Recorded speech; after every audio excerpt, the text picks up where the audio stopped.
Luke. Next question, please.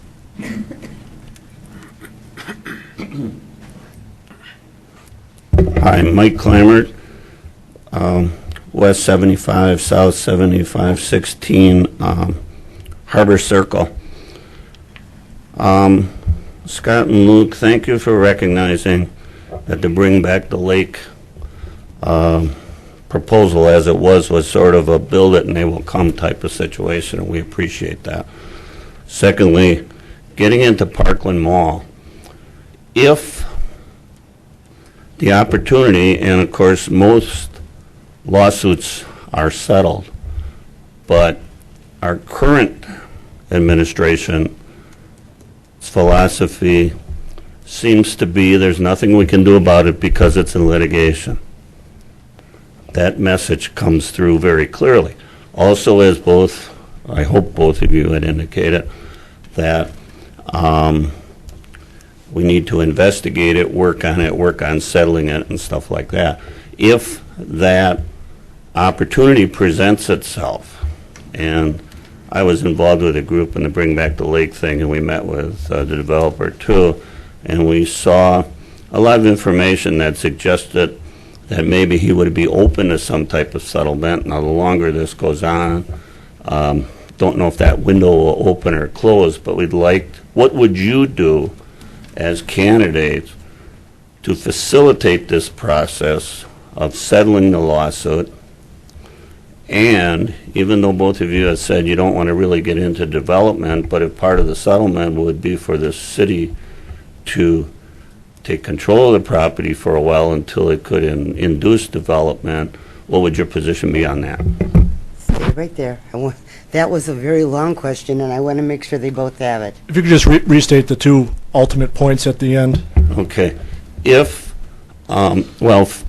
I guess what I'd like to know is, how do you feel about working towards a settlement? Do you have a sense of urgency on doing that?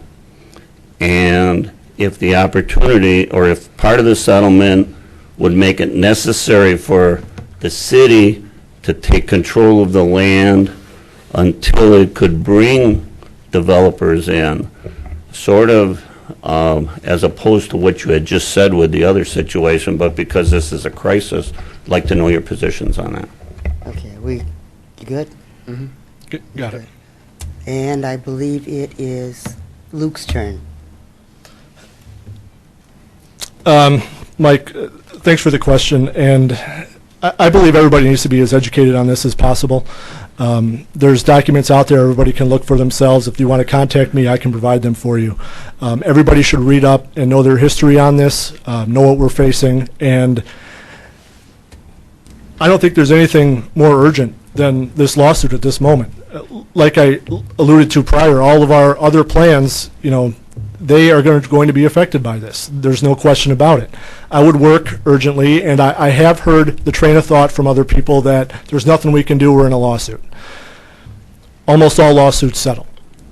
There's always something you can do. There's different times to do things. There's different times where you may have more leverage.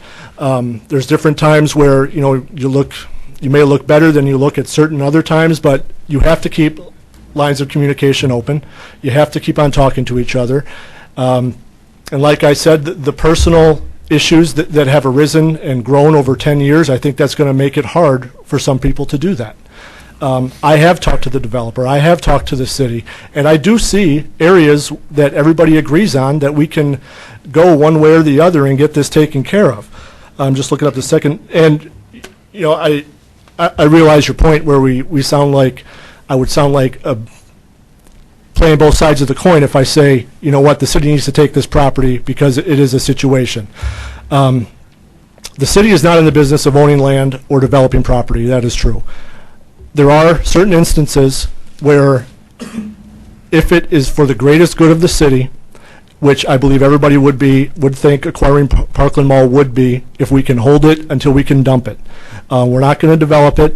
We're not going to put all the infrastructure into it. We're not going to dump a lot of public monies into it as much as we can.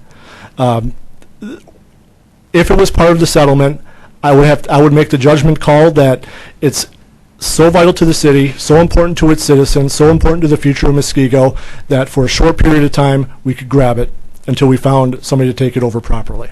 Okay, thank you, Luke. Scott?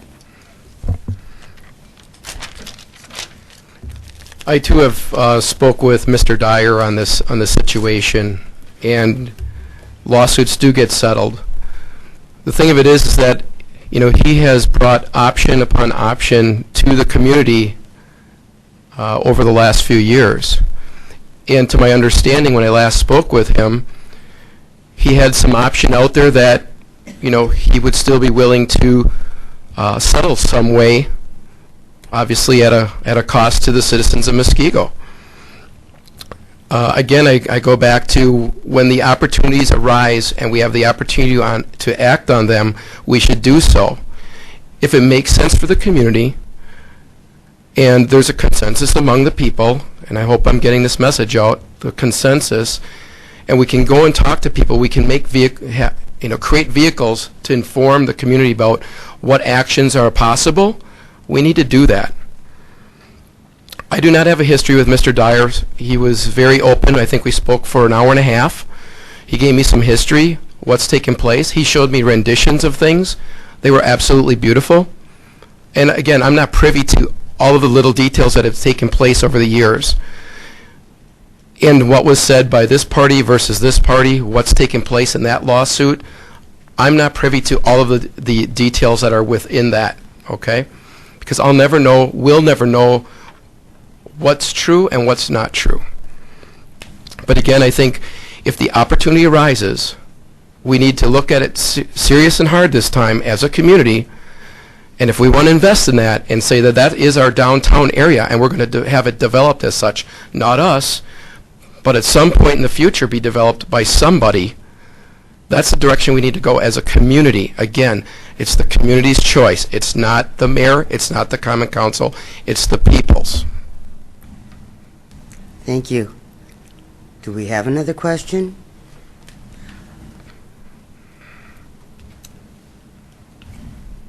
Mike Brandt, S67W13015 Larkspur Road. Since we have only the two gentlemen here tonight, what are you going to do to make shrink government and make it less intrusive on our lives? Both candidates have the question? Yes. Okay, thank you, Mike. And Scott is first. As I've stated quite a bit during the course of the evening, and I'm going to go back to consensus,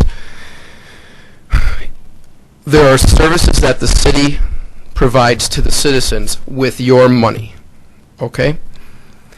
So when you build a consensus amongst people of what do they want from the city government or from your city, if that's park and rec, if that's public works, if it's plowing your roads, cutting the grass, whatever the case may be, the services that we provide to the community are your services. They're not mine, not the common council, they're yours. I would like to see more involvement from the community, me included, in having those discussions when it comes budget time. What are the things that are important to you? What things should we take a look at cutting or enhancing?